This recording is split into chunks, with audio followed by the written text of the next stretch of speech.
día a todos, bienvenidos a la casa de Dios, el sitio que se convierte en la casa de nuestro Dios, donde su familia, de la familia de la fe, su cuerpo, nos reunimos en este sitio para darle gloria, para darle honra y alabanza.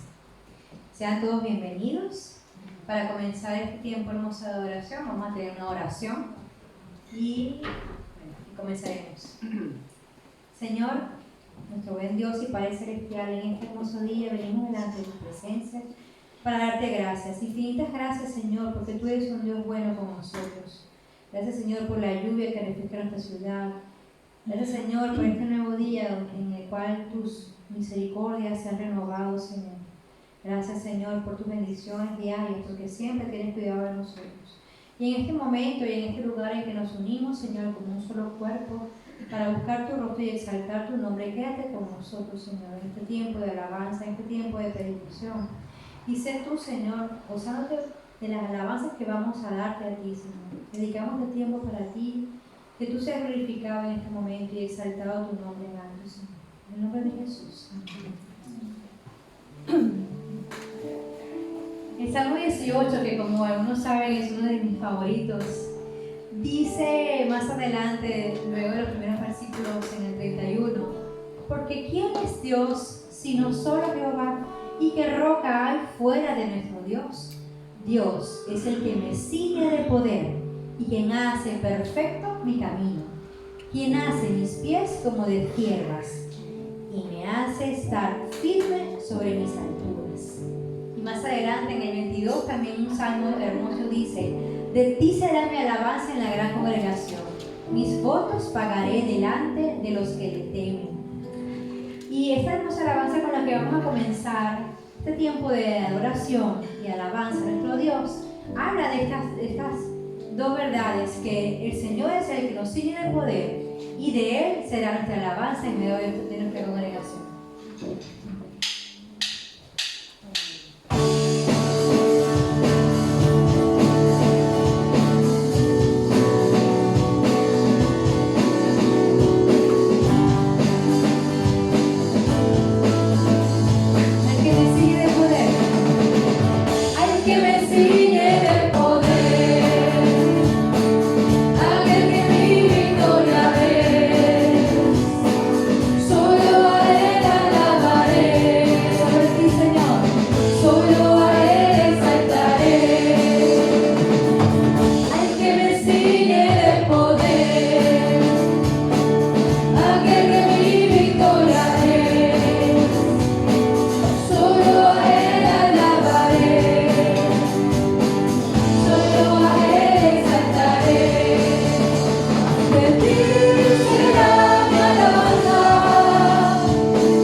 Solo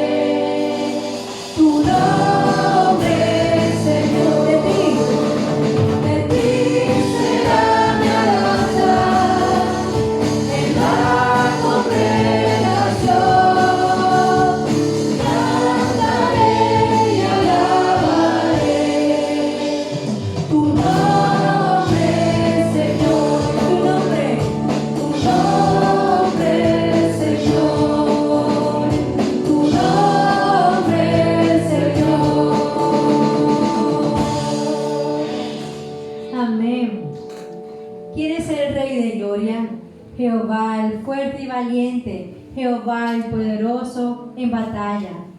¿Quién es este Rey de gloria? Jehová de los ejércitos. Él es el Rey de gloria. Y este hermoso cántico habla de nuestro Señor, el que rompe el poder del pecado, el que tiene un amor fuerte y poderoso.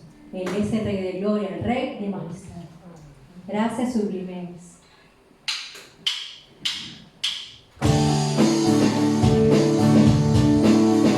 Gracias, Señor, por esa gracia sublime que nos da la salvación.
Romanos 12, los primeros dos versículos tienen una enseñanza tan fuerte y algo tan importante para nosotros como cristianos. Dice: así que, hermanos, os ruego por las misericordias de Dios que presentéis vuestros cuerpos en sacrificio vivo, santo, agradable a Dios, que es vuestro culto racional. No os conforméis a este siglo, sino transformaos por medio de la renovación de vuestro entendimiento, para que comprobéis cuál sea la buena voluntad de Dios, agradable y perfecta. Este canto con el que vamos a comenzar este tiempo de adoración habla de nuestro Dios, el alfa y el omega, el principio y el fin, el que es, el que será. Pero Él, después viene una declaración muy hermosa que es muy personal de cada uno de nosotros. Señor, me doy en sacrificio a ti. Quiero que gobiernes mi vida. Quiero que ordenes mi vida. Y que siempre vive en tu voluntad, agradable y perfecta. Amén. A ti, el alfa y la omega, el principio y el fin, y el gran yo soy, me rindo.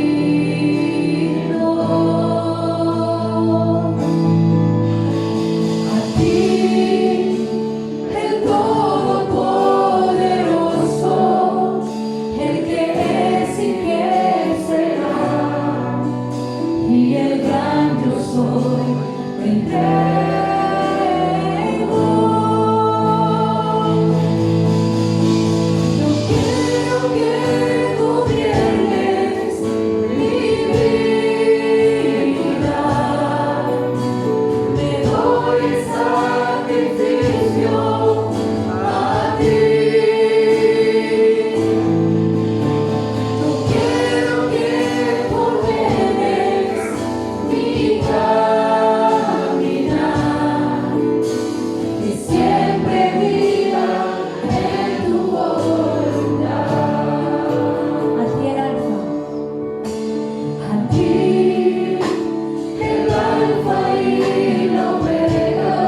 un hermoso himno.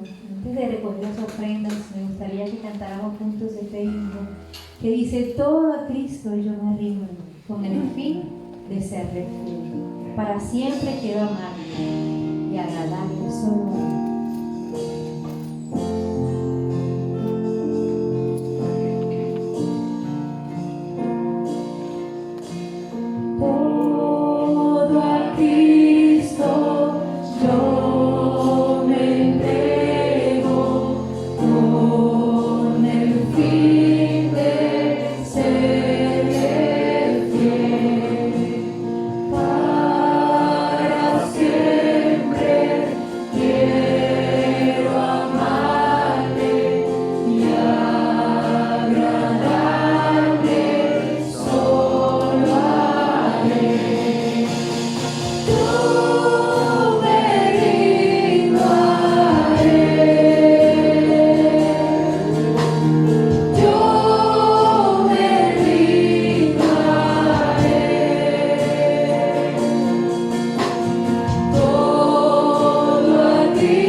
Pues soy bienvenidos todos a la casa del Señor. Algunos Para algunos es la primera vez aquí, ¿verdad, Antonia? Sí. Sí. Los demás ya habéis estado, ¿no? Alberto, sí, ¿verdad? Sí, Alberto ya ha estado.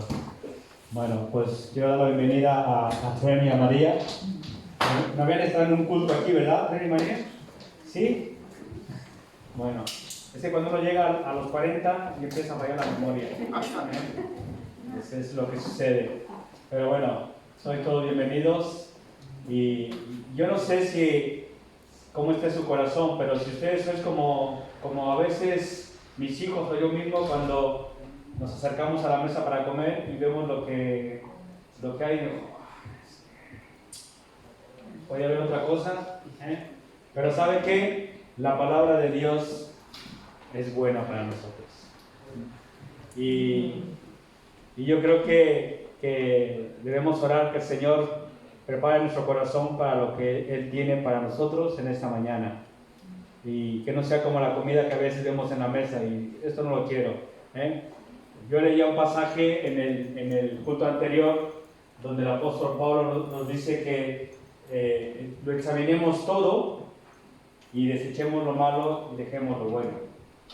No estoy diciendo que Alex va a decir cosas incoherentes, no, ni de ninguna manera, pero me refiero que quizás habrá algo que no le va a llegar en esta mañana, pero otras cosas sí.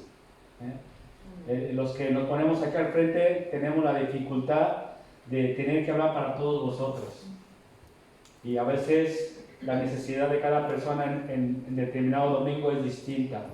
Pero vamos a confiar que Dios va a hablar a su vida en esta mañana. Amén. Alex, pasa por favor. Alex vive en Lugo, lleva 2 años yendo y viniendo cada domingo de Lugo a Coruña para escucharme a mí y a veces a otros. Y bueno, hoy me toca escucharle a él, así que vamos a dejarle ese tiempo y orar por él para que el Señor lo use. Padre, te damos gracias por Alex, por su familia, por ese esfuerzo que hacen domingo a domingo de venir desde Lugo para estar con nosotros. Pero hoy, Señor, qué privilegio que podemos tenerle compartiendo tu palabra con nosotros. Queremos orar que tu Espíritu hable a través de él y que nosotros, Señor, estemos prestos para recibir esa palabra, hacerla nuestra y vivirla en nuestra vida diaria. Señor, gracias te doy en el precioso nombre de Cristo Jesús. Amén y amén. Alex, Dios te bendiga. ¿Tenemos ahí? Sí, Dios les bendiga. Agradecemos a Dios, ¿verdad?, la oportunidad que nos da de poder estar también en este servicio compartiendo lo que consideramos es la palabra de Dios para todos nosotros. Bueno, ya el pastor me presenté en el primer servicio y bueno, sin más, solo quiero decirle que soy un lavado por la sangre del Cordero de Dios, que por la infinita, incomprensible misericordia de Dios está entre ustedes para compartir la palabra de Dios. Pero yo estoy muy seguro que Dios en su reino tiene otras muchas personas que pudieran hacer esto mejor que yo. Pero Dios es así. Amén. Amén. El pastor, sí. Bien, vamos en esta oportunidad a acercarnos a un tema que yo le he puesto por título El sello de Dios. El sello de Dios. Y yo quisiera hacer algunas aclaraciones antes de empezar este tema y pedirles perdón de antemano si en algún momento ustedes sienten que voy corriendo o que quizás no me detengo mucho en lo que quiero compartir con ustedes. No tenemos mucho tiempo, claro, es el tiempo que tenemos del servicio y esta temática, cuando la compartí con la iglesia que anteriormente pastoreábamos, he sentido en mi corazón compartirlo con ustedes hoy. Fue un tema que duró varios domingos, toda una serie de sermones, de enseñanza. Y lo que he tratado de hacer es condensar, ¿verdad? Condensar todo eso quizás en una enseñanza de unos 30, 40 minutos y compartirlo con ustedes. ¿Cuál es mi deseo y por qué le estoy orando al Señor? Le estoy orando al Señor porque podáis, Dios me haga suficiente, capaz, aunque el apóstol Pablo decía, para esto ¿quién es suficiente? Pero que Dios me ayude, me dé la gracia de poder compartir con esto con ustedes en este breve tiempo y que ustedes puedan llevarse en su espíritu, en su corazón, una semblanza, ¿verdad?, al menos a vuelo de pájaro, de lo que queremos compartir con ustedes y que de alguna manera también Dios despierte vuestro espíritu. Bendito Dios por esto que estaremos compartiendo. Yo le he puesto por título a la enseñanza el sello de Dios. El sello de Dios. Y yo quiero invitarles que vayan conmigo a Ezequiel capítulo 8, versículo 1.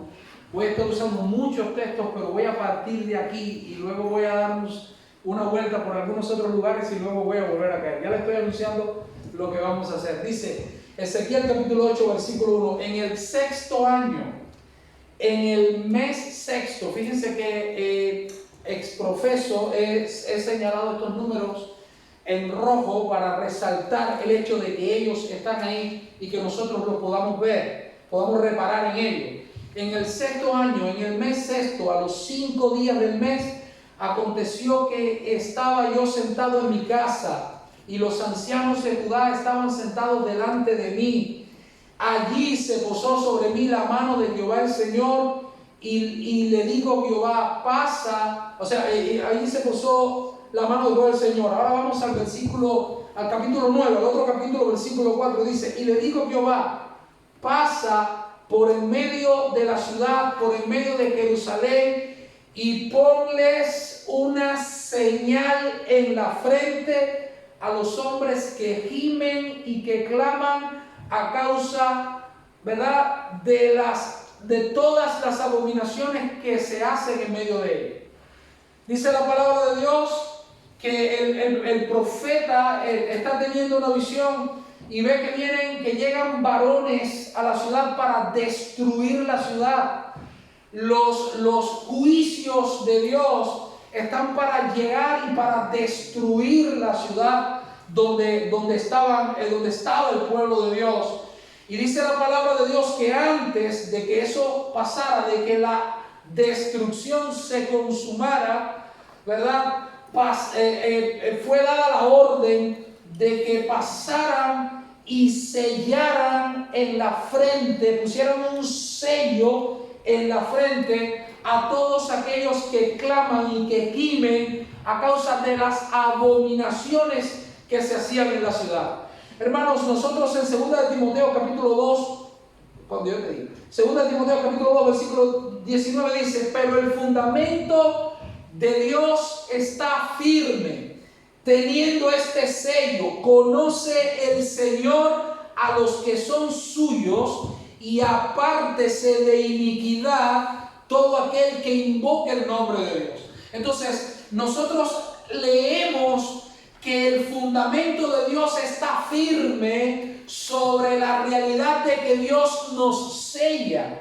Cuando nosotros somos traídos por la fe, por la gracia de Dios a los pies del Señor Jesús, cuando el Señor Jesús en todo su esplendor y en toda su hermosura, por el Espíritu Santo, a través de las Escrituras, se revela en nuestras vidas, una de las cosas que sucede es que nosotros somos sellados. Dice la palabra de Dios en otro lugar que somos sellados con el Espíritu Santo de la promesa. Así dice la palabra de Dios. Entonces, la idea que el apóstol está queriendo transmitir acá es, quizás las personas que venimos de países ganaderos podemos entender un poco esto. Yo vengo de Cuba y en Cuba los dueños de las reses, ¿verdad?, los dueños de los animales de pasto, por poner un ejemplo, sellan, ¿verdad?, a cada res que es de su propiedad, y ese sello es la marca legal de que ese animal que ha sido sellado tiene un dueño, tiene un propietario. ¿Qué pasa cuando ese animal cambia de dueño? Pues entonces se pone otro sello sobre ese sello anterior que diga, que deje claro que este animal ha cambiado de sello. Entonces, cuando hablamos del sello de Dios, hablamos de la marca por el Espíritu Santo que Dios pone en el corazón del creyente, esa marca, esa evidencia de que esa persona es de Dios. Conoce el Señor a los que son suyos, teniendo este sello, dice la palabra de Dios. Ahora, yo quiero que ustedes vean, hermanos, que diciéndolo de alguna manera sin querer ser muy místico, ¿verdad? Sin querer caer en un misticismo incomprensible, pero es muy claro en la Escritura que hay una guerra de sellos. Porque no solamente Dios sella, sino que también Satanás sella. Nosotros leemos en la Escritura que Satanás sella. Satanás sella a los que son suyos.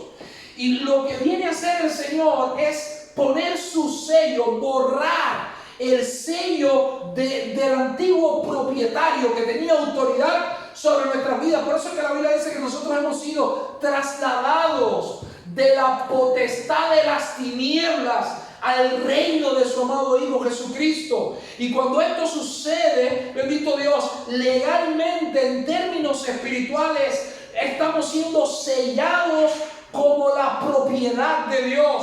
Somos sellados y la Biblia dice que Dios conoce a los que son suyos teniendo este sello. Entonces, el problema entonces acá es quién te sella. El problema es quién te sella. ¿Cuál es el sello de quién tú eres propiedad? La palabra del Señor enseña que nosotros nunca seremos libres en un sentido absoluto, y lo voy a poner de esta manera. Nosotros éramos libres de la justicia, pero éramos esclavos del pecado. Ahora el Señor nos ha redimido del poder del pecado, de la culpa por el pecado. Nos está redimiendo del poder del pecado y nos ha de redimir de la presencia del pecado cuando esto corruptible se vista de incorrupción. Pero en la medida en que estamos siendo libres del poder del pecado, estamos siendo esclavos de la justicia.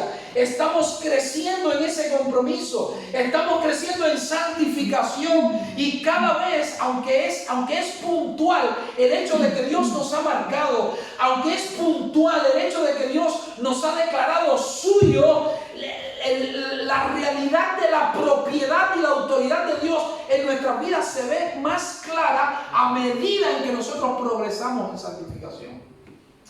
Pero la realidad es que hay dos fuerzas que yo no voy a decir como el yin y el yang que se complementan, porque solamente Dios es glorioso, soberano, eterno, bendito Dios, suficiente. Amén. Amén. Sobre absolutamente todas las cosas, y ante Él se doblará toda rodilla de lo que está arriba en el cielo y en la tierra y en los abismos debajo de la tierra. Pero es una realidad escritural.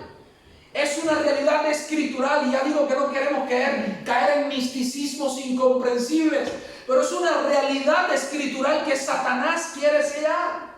Satanás quiere sellar tu vida, Satanás quiere sellar tu matrimonio, Satanás quiere sellar tu familia, Satanás quiere sellar todo lo que tú eres. Y la única manera que tú tienes de que Satanás no te selle es que Dios te selle. Es tener el sello de Dios. La realidad, hermanos, la realidad es esta. La única manera como Satanás no tiene, los demonios, los espíritus inmundos, no tienen ninguna autoridad sobre tu vida, es que ellos vean el sello de Dios. El sello de Dios en tu vida. El sello de Dios en tu vida. Ahora me llama poderosamente la atención que dice en Ezequiel 8:1, en el 6º año, número 6. No quiero caer en numerología, pero yo creo que la palabra de Dios nos habla en cada extremo y en cada detalle. Y nosotros podemos extraer un océano, bendito Dios, de bendición, de enseñanza, de cada rincón de las Escrituras. Dice, en el 6º año, en el mes 6º, a los 5 días del mes. Fíjense que aquí hay un 6, 6, 5. No sé si esto le recuerda algo, pero yo quiero que usted vea, bendito Dios, yo quiero que usted vea lo que dice la palabra del Señor. Dice en Apocalipsis 13:16, hablando de los que han de ser sellados en los últimos tiempos. Y hace que a todos, pequeños y grandes y ricos y pobres y libres y esclavos, se les dé una marca en la mano derecha o en la frente. Guárdese eso, en la mano derecha o en la frente. Y que nadie pueda comprar ni vender, sino que tenga la marca, el nombre de la bestia o el número de su nombre. Aquí hay sabiduría. ¿Qué dice la palabra de Dios? aquí hay sabiduría. Dice, el que tiene entendimiento, que calcule el número de la bestia, porque el número es el de un hombre y su número es 666. Ahora yo quiero detenerme acá, hermano, para considerar con ustedes rapidito algo que yo estoy viendo acá y que deseo ponerlo a disposición de la iglesia. Nosotros sabemos que hay un número en el libro de Apocalipsis, por este pasaje, que es el 666, y que es el número de la bestia, que es el número del anticristo. ¿Lo sabemos, sí o no? Amén. ¿Sí o sí? Sí. Entonces, hay muchas teorías de conspiración en torno a esto, ¿verdad que sí? Que si ahora, que si van a poner un chip, que si cuántas cosas. Incluso en las películas, como un elemento, ¿verdad? Digamos, de intriga, como un elemento de más bien de llamar la atención de las personas. En algunas películas encuentras en una puerta un 666, y ya como encontraste en una puerta un 666, esa película es diabólica, no la voy a ver. Y cuántas cosas, que no te quito la razón, cada quien actúa conforme a su conciencia, según, bendito Dios, el conocimiento que tenga de las Escrituras y guiado por el Espíritu Santo.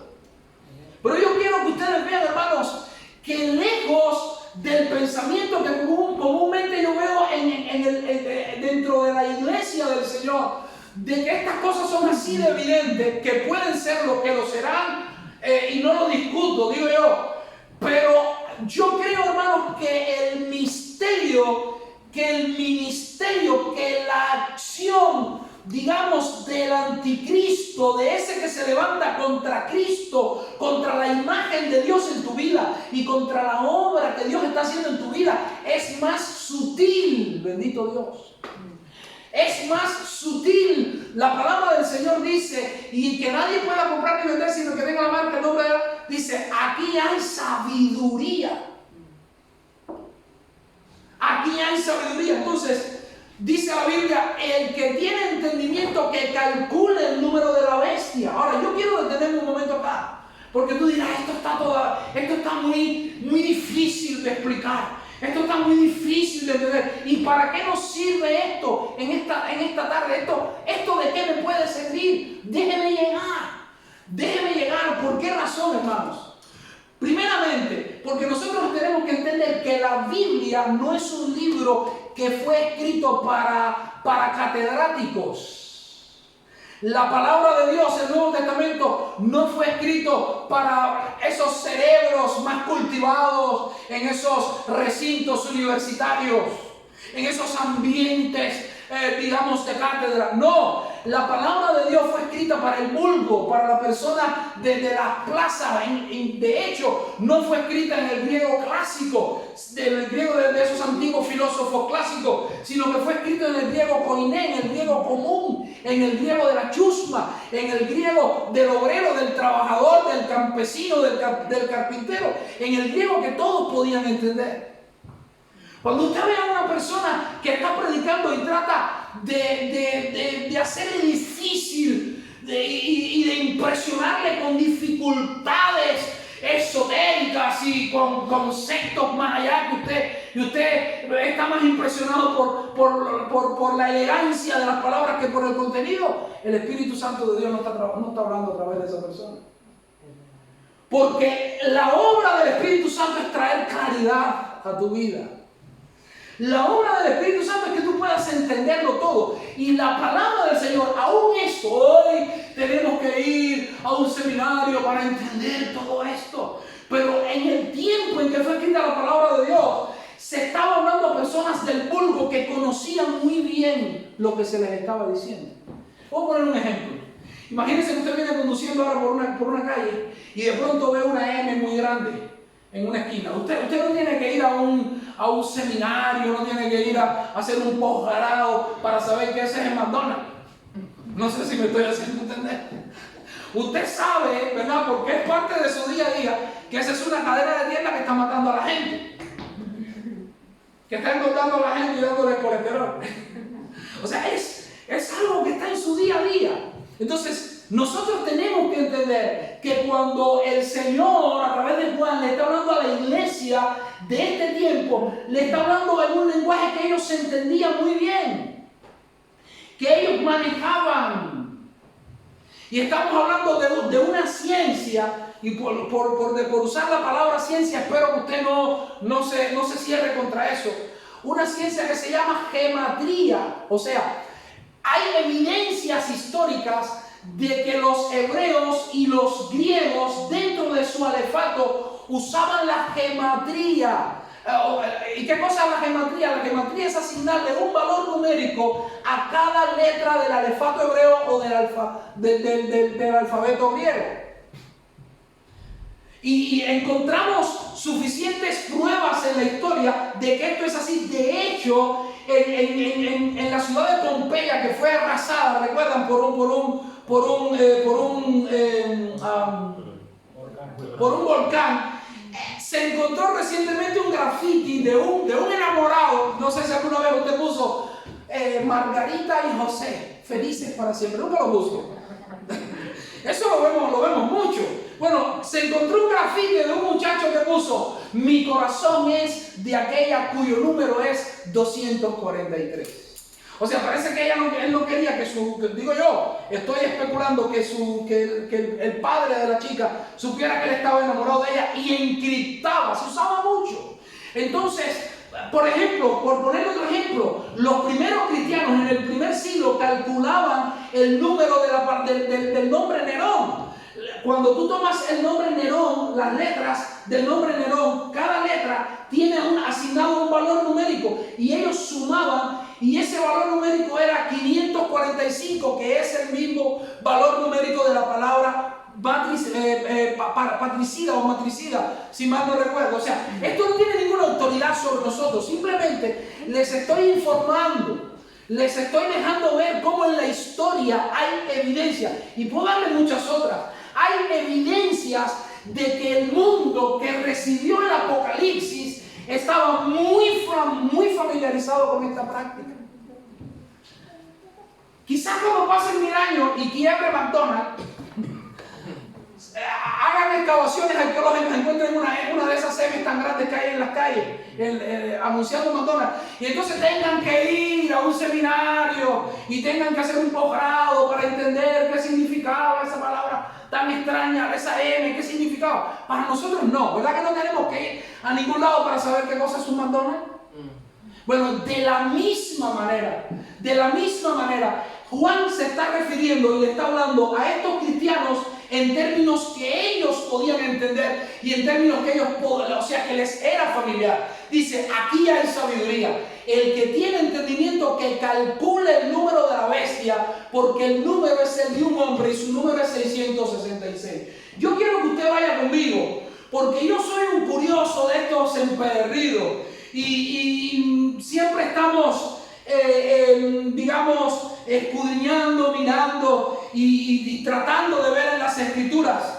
Y encontré en Daniel capítulo 1 versículo 18 en el Antiguo Testamento, que hay una expresión en Daniel 1:18 que cuando lo escribes, ¿verdad?, en las letras, en los caracteres hebreos que se escriben de derecha a izquierda, encuentras que el valor numérico de cada una de esas palabras da 666. Mire esto, qué tremendo. Dice: al fin del tiempo, Yom Kesat en hebreo, fijado para llevarlos al rey. ¿Cuántos recuerdan a Daniel, que propuso en su corazón no contaminarse y que dio un espacio de 10 días y luego para ser probado, y luego fue llevado ante el rey, y dice la palabra de Dios que el rey lo vio? Dice la palabra de Dios que el rey lo vio mejor que los otros que se habían contaminado con la comida del rey. Dice: al fin del tiempo. Y cuando nosotros miramos al fin del tiempo, encuentras que el valor numérico de esas palabras es 666. ¡Qué impresionante! Hermanos, se abrió para mí una puerta fascinante, bendito Dios. Y qué causalidad el hecho de que en la expresión al fin del tiempo, cuando la palabra del Señor dice: hijitos, ya es el último tiempo. Y según vosotros oísteis que el anticristo viene, así habrán surgido han surgido, ya para el tiempo del apóstol Pablo, muchos anticristos. ¿Qué dice la palabra del Señor? Dice la Biblia que ya está en acción el misterio de la iniquidad, dice la palabra de Dios. Entonces déjeme decirle algo, hermano. Ser cristiano no es un juego. Nosotros, nuestra lucha no es contra carne ni sangre, sino contra principados, contra potestades, contra gobernadores de las tinieblas. Nuestro matrimonio no es un juego, nuestra casa y nuestros hijos no son un juego. Y nuestro clamor en casa es que nuestros hijos sean cubiertos, sean sellados, sean protegidos en este último tiempo. Y la única manera como nosotros podemos tener la certeza de que serán protegidos es que sean sellados por Dios. Mire esto, hermano, porque encontré algunas cosas. Mira lo que dice en 2 de Tesalonicenses capítulo 2 verso 1 acerca de la venida de nuestro Señor Jesucristo y de nuestra reunión con Él. Os rogamos, hermanos, que no mováis fácilmente de vuestro modo de pensar, ni os alarméis ni por espíritu.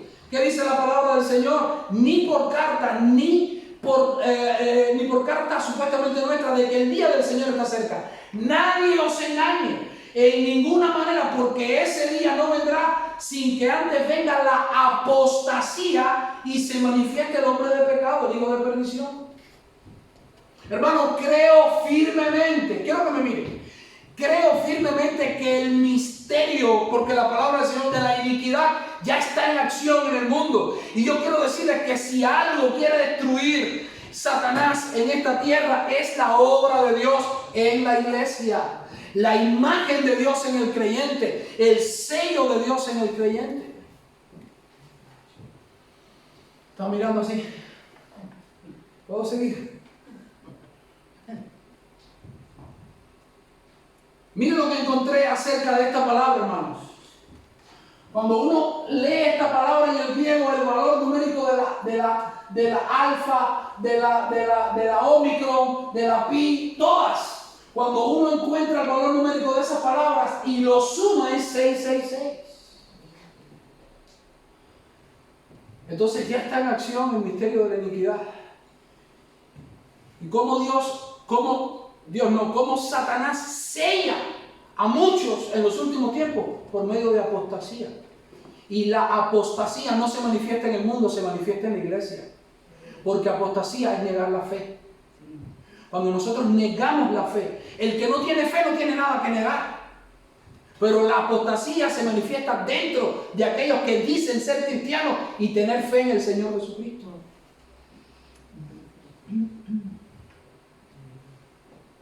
Pero el Espíritu dice claramente que en los últimos tiempos algunos apostatarán de la fe, prestando atención a espíritus engañadores, a doctrinas de demonios, mediante la hipocresía de mentirosos que tienen cauterizada la conciencia, prohibiendo casarse. Estamos hablando de enseñanza dentro del seno de la iglesia.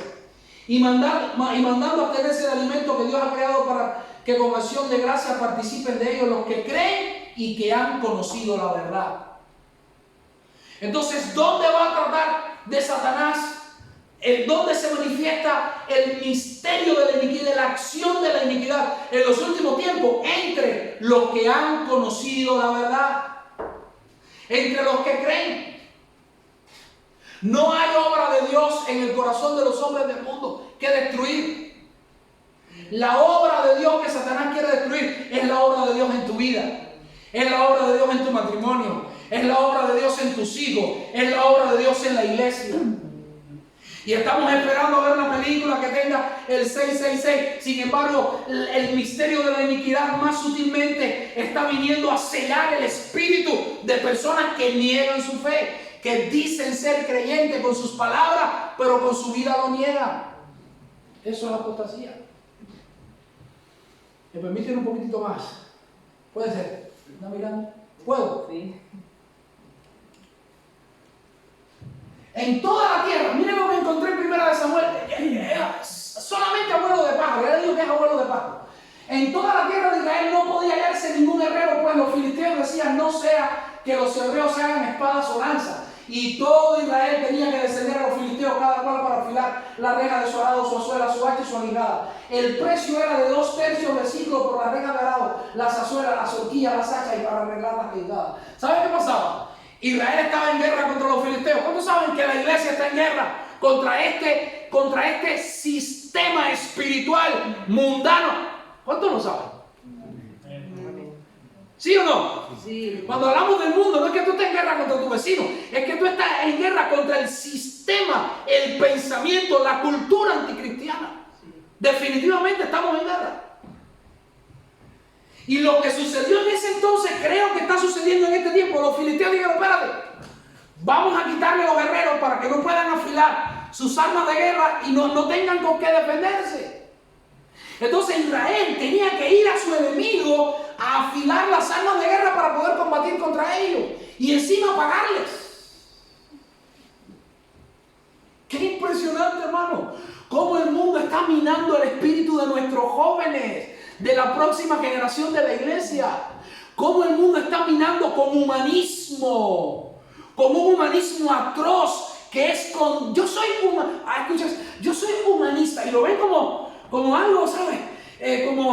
Como tú eres humanista, eso lo ven como algo bueno. Y el humanismo no es otra cosa que una corriente filosófica que niega, escúcheme bien, que niega el evangelio porque dice que el hombre puede ser bueno por sus propias fuerzas.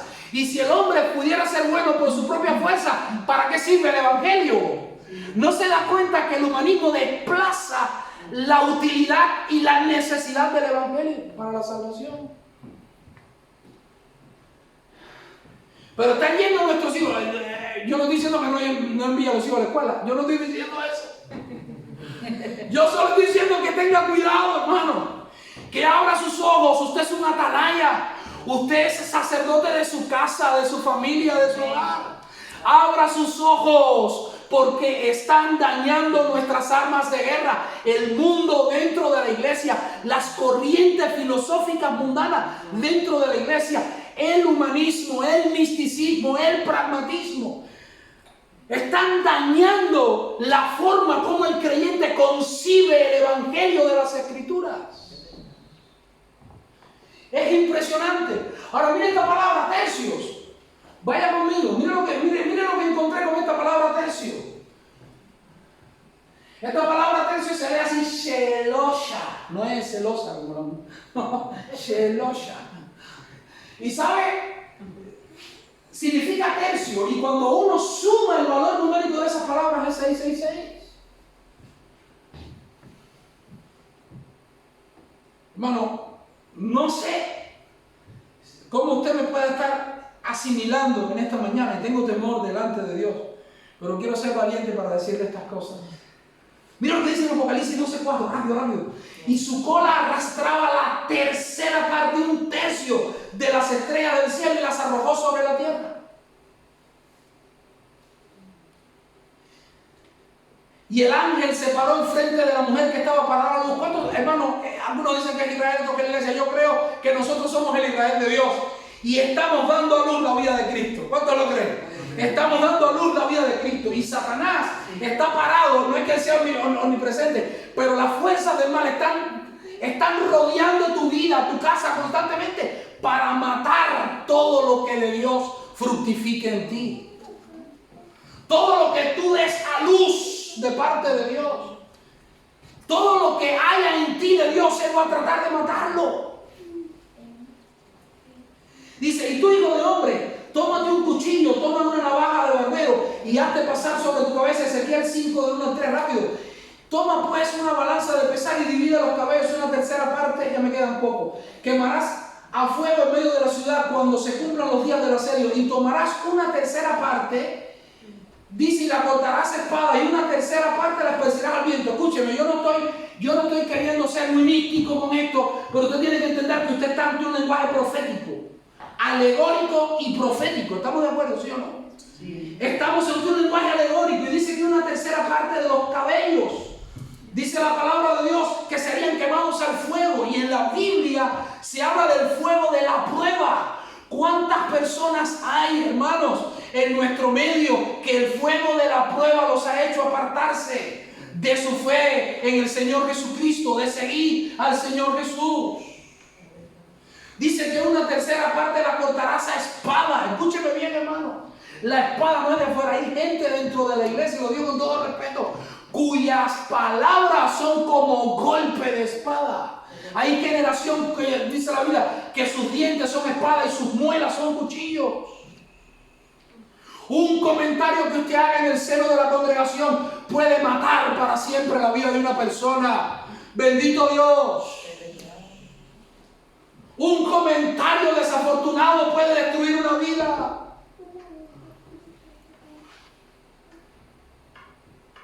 Dice, y la cortarás a espada en medio de la ciudad, y una tercera parte tomarás también y esparcirás al viento. La palabra del Señor habla en el lenguaje alegórico y profético de las Escrituras. Se habla de los vientos de doctrina.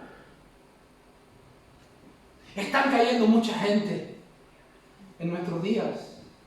Personas que vimos perseverar por años.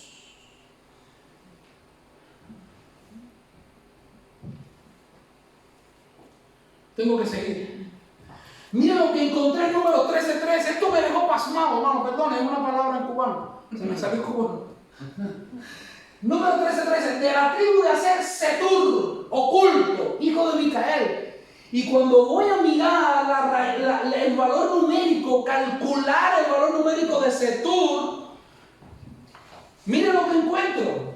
El valor numérico de Setur, cuando tú lo sumas, es 666.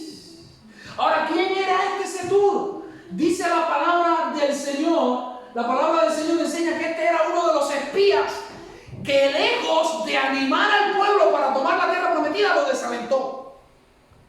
Entonces, una forma como Satanás sella la vida de muchas personas hasta destruirla es el desaliento dentro de la iglesia. Personas que no traen aliento sino desaliento. Aquí no pasa eso, no. No pasa. Nada más que pasa en las iglesias que, por la gracia de Dios, he tenido que pastorear.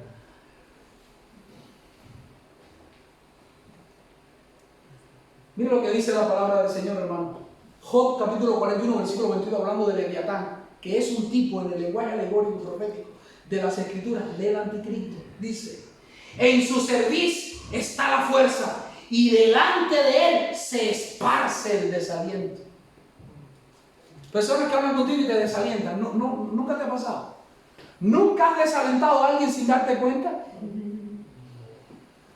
¿Cuántas veces desalentamos al que está caminando a nuestro lado, hermanos, en la iglesia, marchando en esta peregrinación? Lo desalentamos con comentarios. ¡Oh, bendito Dios! Lo desalentamos con apreciaciones que no vienen del corazón de Dios, que no son bíblicas, que no son escriturales. Cuídese muy mucho de desalentar a esa persona que usted tiene al lado. Usted ha sido llamado a edificar, y el día que usted esté desalentado, guárdese su desaliento. Entre, bendito Dios, a la presencia de Dios y deje ahí su desaliento y encuéntrese con el Señor, que da fuerza, que multiplica la fuerza al que no tiene ninguna. Bendito Dios. Tengo que seguir. Mire, hermano, Hechos capítulo 19, versículo 24, rápido. Porque un platero llamado Demetrio, que hacía de plata templecillos de Diana, daba no poca ganancia a los artífices, a los cuales, reunidos con los obreros del mismo oficio, dijo: varones, sabéis que de este oficio obtenemos nuestra riqueza. ¿Saben lo que estaban haciendo? Fabricando, escúchenme. Estaban fabricando dioses y vendiéndoselo a la gente para que la gente creyera en ellos. La base de la idolatría. Mi esposa es hija de pastores, nieto de pastores, bisnieta de pastores. Yo soy hijo de hechicero, nieto de hechicero, bisnieto de hechicero. O sea, yo crecí en medio de la hechicería. ¿Y por qué digo esto? Porque sé bien lo que es la vida de una persona que construye un Dios para venderlo y enriquecerse de eso. Una de las razones por la que he estado 2 años viniendo a este lugar y escuchando la palabra de Dios en este lugar es porque y vengo desde Lugo, aquí tienen que haber muchísimos problemas, muchísimos. No lo sé, no los conozco. Aquí no hay uno que sea perfecto. Alguien hizo un chiste alguna vez y dijo, ¿usted sabe qué se parece a la iglesia a Facebook?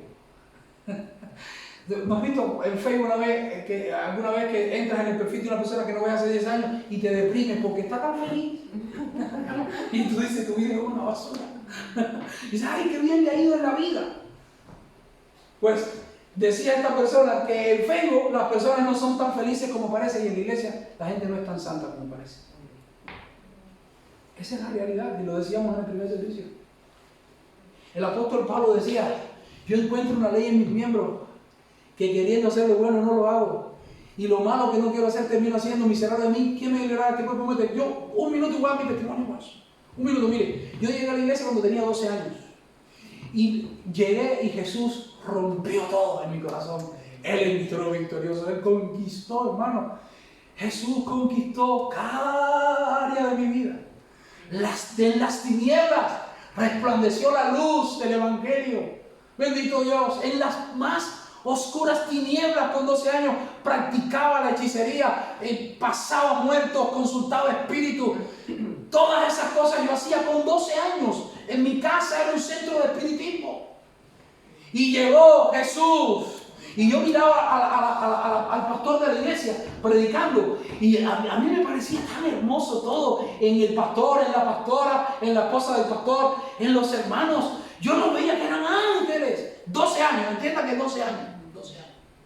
Pero yo, enseguida que comencé a servir al Señor, me di cuenta de algo. Que yo no podía perder el tiempo. Yo veía mucha gente perdiendo el tiempo y decía, espérate, es mejor ser un buen cristiano que un mal, es mejor ser un mal mundano que un buen cristiano. ¿Cómo que es mejor ser un mal mundano que un buen cristiano? Sí, claro, es mejor ser un buen mundano que un mal cristiano. El buen mundano peca, miente, tiene 30 mujeres y se va al infierno. Y el mal cristiano, que realmente no es malo cristiano, no eres cristiano, no lo eres, no hace muchas de esas cosas y también te vas al infierno. No sé si me estoy haciendo entender. Y espérate, esto me lo tengo que tomar en serio. La santidad tiene que ser en serio, porque sin santidad nadie verá al Señor. Y yo decía, yo tengo que, pero iba a la secundaria y me encantaban las muchachas. Yo me levantaba para el Señor, ayúdame, bendíceme, dame fuerza para ser fiel hoy. Y me pasaba una muchacha con el pelo largo, ¿verdad? Y mi corazón se iba y yo decía, Señor, ayúdame. Y venía a la iglesia, cada uno le decía, Señor, perdóname, ayúdame a ser fiel. Yo te amo, Señor, yo te amo, ayúdame. Un día el pastor me invita a su casa a comer. Y tenía un baño, entiendan, yo tenía 12 años. Y yo miro el baño y ¿para quién es esto? ¿Para quién es el baño? ¿Para las visitas? Dice, no, para nosotros también. Y ustedes van al baño. O sea, como que para mí era tan perfecto que en el baño iba. Sí. Entiendan que es la imagen de un niño de 12 años, no es un chiste. Fue mi realidad. Lo que yo vi, porque lo veía tan perfecto, cuando pasó el tiempo, me di cuenta que no era así, porque el apóstol Pablo está diciendo, yo encuentro una ley en mis miembros, que queriendo hacer lo bueno no lo hago, lo malo que no quiero hacer termino haciendo. Mire, hermano, yo empecé a luchar contra el pecado y dije, no puedo, me aparté. ¿Sabe por qué me aparté? Porque escuché al apóstol Pablo que había llenado toda Asia del Evangelio diciendo que él encontraba una ley en su miembro que queriendo hacer lo bueno no lo hacía. Y lo malo que no quería hacer terminaba haciendo. Yo decía, pero si el apóstol Pablo está sufriendo esto que queda para mí, me voy. Y los pastores me visitaron y me dijeron, ¿qué te pasó? Dice, no, alguien te hizo algo en la iglesia. Le dije yo, Pablo, el apóstol, me desalentó. Usted ríase, pero fue mi experiencia. Porque no leí en Romanos capítulo 8 que dice, bendito Dios, pero la ley más gracias doy a Dios por Jesucristo, porque la ley del Espíritu de vida en Cristo Jesús me ha librado de la ley del pecado y de la muerte. Ahora, predicar a un Dios que no es el Dios de la Escritura, es predicar a un Dios pagano. No es predicar al Dios verdadero. Y cuando una persona está adorando a un Dios que no es el Dios de la Escritura, por causa de que le ha sido enseñado, un Dios que no es el Dios de la Escritura. Esa persona está siendo entregada a la idolatría. Y decía que por eso llevo 2 años viviendo en este lugar, desde Lugo, porque habrá muchos defectos en este lugar, pero lo que veo de todos los que predican, del pastor, de los hermanos, es que intentan con seriedad abrir las Escrituras y enseñarlas y edificar el cuerpo de Cristo. Pero muchas personas en muchos lugares predican por riqueza, construyen dioses que no son el Dios de la Escritura, por ofrendas, por recursos. Rápido que tengo que dejar este lugar ya. La palabra riqueza en el griego del Nuevo Testamento es euporía, y su valor numérico es 666. ¿Te das cuenta? Mire, hermano, quiero que me mire un momento. ¿Cuántas veces nos mudamos de una ciudad a otra pensando en encontrar un mejor trabajo? Y lo último que miramos es si hay iglesia en ese lugar. Siempre se lo digo a los hermanos que por la gracia de Dios he tenido la oportunidad de ministrar. Uno tiene que tomar decisiones en la vida pensando en el reino de Dios. Buscar primeramente el reino de Dios y toda su justicia, y todas las demás cosas serán añadidas. Rápido que tengo que dejarlo. Rápido, ya lo dejo. Pásale. Respondiendo a ella, digo: hipócritas, bien profetizó de vosotros Isaías, como está escrito: este pueblo de labios me honra, mas su corazón está lejos de mí. Pues hermano, me honra enseñando como doctrina mandamientos de hombre, porque dejando el mandamiento de Dios os aferráis a la tradición de los hombres, los lavamientos de los jarros, de los vasos, y hacéis otras muchas cosas semejantes. Les decía también: bien invalidáis el mandamiento de Dios para guardar vuestra tradición. Yo no sé si aquí hay alguien que lleve mucho tiempo y que se oponga absolutamente a todo. Hermano, yo he pastoreado personas que pasan tiempo en una congregación y no puedes mover ni un cuadro porque esto ha estado así toda la vida. Tú no puedes venir a cambiar esto.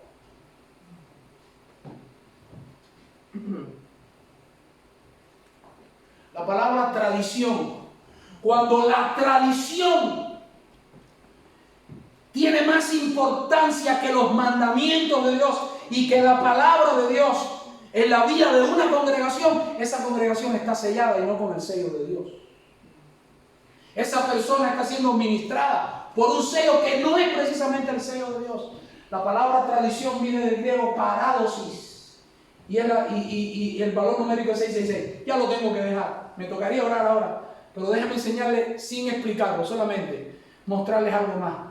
En Él también vosotros, después de escuchar el mensaje de la verdad, el evangelio de vuestra salvación, y habiendo creído, fuisteis sellados en Él con el Espíritu Santo de la promesa.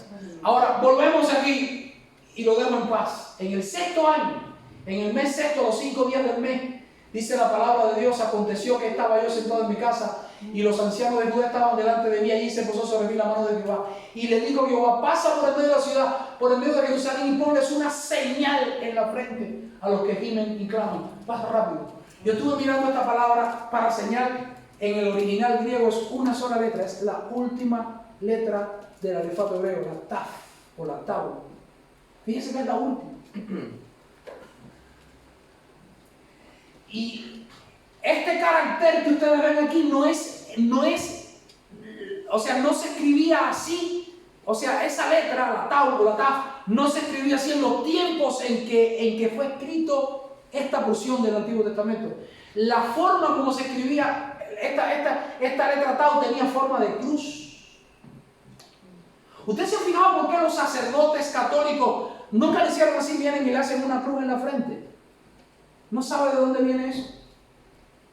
De aquí, donde la palabra del Señor dice que vengan y le pongan una señal, y esa señal era en forma de cruz. Por eso vienen los sacerdotes. Miren, hermano, y ahí está la gente que van, se hacen la cruz y siguen pecando y siguen viviendo en condenación. ¿Sí o no? Sí. Rápido que ya lo tengo que dejar. Encontré 2 o 3, pero le voy a dar solamente estas palabras que son regidas por la letra Tau o Taf en el original hebreo y que tienen mucha relación con esto. La palabra Torah, precepto, estatuto, se ve para acá, Torah. Pasa rápido que lo tengo que dejar. Dice, mira esto, y te será como una señal en tu mano y como un recordatorio en tu frente. ¿Dónde era que en Apocalipsis venía Satanás a querer sellar? En la mano y en la frente. Pero Dios te sabe que es con amor por las riquezas, con desaliento y con todo lo que vimos. Y te será como una señal en tu mano y como un recordatorio en tu frente, para que la ley del Señor esté en tu boca, porque con mano fuerte te sacó el Señor de Egipto. Dios nos sella con anhelos por las cosas de Dios, anhelo por la casa de Dios. No puedo explicarlo.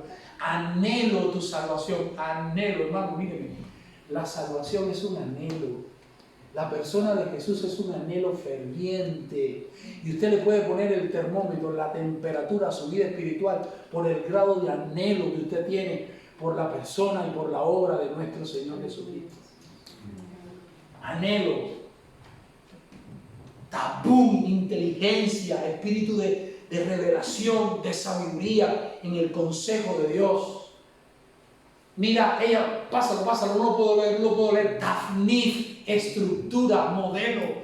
Dios por medio de su palabra nos da estructura, nos da modelo. El mundo no sabe para dónde ir y se pone la vacuna. Si no se pone la vacuna, pero nosotros tenemos la estructura, tenemos el modelo, tenemos la palabra de Dios, el sello de Dios. Bendito Dios en nuestra vida. Tafnif. Sigue pasando. Quiero ver Togelet, esperanza. Si algo nos ha dado el Evangelio, es esperanza. Bendito Dios. Tajanún, oración ferviente. Teila, elogio, himno, alegría, alabanza. Bendito Dios. Entonces, hermanos, quiero dejarlo aquí. Perdónenme por haber terminado tan abruptamente, pero ya me he tomado más del tiempo que debía tomarme. Pensemos en lo que hemos estado compartiendo hoy y entendamos, bendito Dios, que el sello de Dios es el sello de su palabra en nuestros corazones. La única forma como tu casa no podrá ser tocada en los últimos tiempos es que el sello de Dios, la palabra de Dios por el Espíritu Santo, esté siendo enseñada, esté siendo ministrada y esté siendo vivida y guardada en el seno de tu casa, de tu familia y en el seno de la iglesia. Vamos a orar al Señor. Padre, gracias.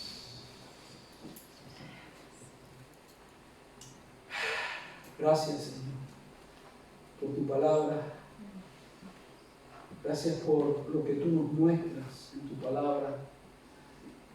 Amado Dios, tú nos has sellado. Tú eres vallado alrededor de nuestras vidas. Tú eres muro de fuego alrededor de nuestra casa, de nuestro hogar, de nuestra familia. Nosotros podemos confiar en ti. Y tenemos que desconfiar de absolutamente todo lo que no eres tú, Señor. Bendice a tu pueblo, bendícenos a nosotros también. Permite que tu palabra quede, Señor, en lo profundo de nuestros corazones, por Cristo Jesús. Amén. Gracias, Alex. Esa es la mejor manera de evitar tener esos prejuicios con cosas, es caminando más cerca con el Señor. Yo, por ejemplo, sé de personas que están preocupadas de si vamos a pasar por la tribulación o no. Preocúpese de su salvación. Amén.